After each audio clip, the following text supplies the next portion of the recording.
أيها الذين آمنوا كتب عليكم الصيام كما كتب على الذين من قبلكم لعلكم تتقون أياما معدودات فمن كان منكم مريضا أو على سفر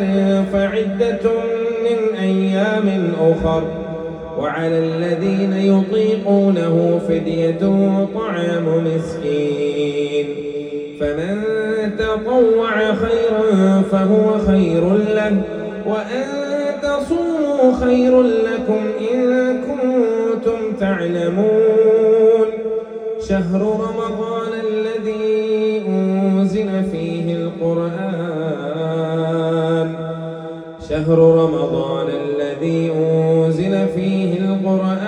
هدى للناس وبينات من الهدى والفرقان فمن شهد منكم الشهر فليصم ومن كان مريضا أو على سفر فعدة من أيام أخر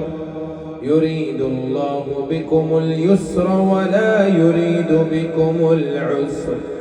ولتكملوا العدة ولتكبروا الله على ما هداكم ولعلكم تشكرون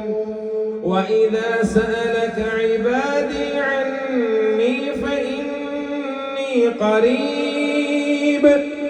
أجيب دعوة الداع إذا دعان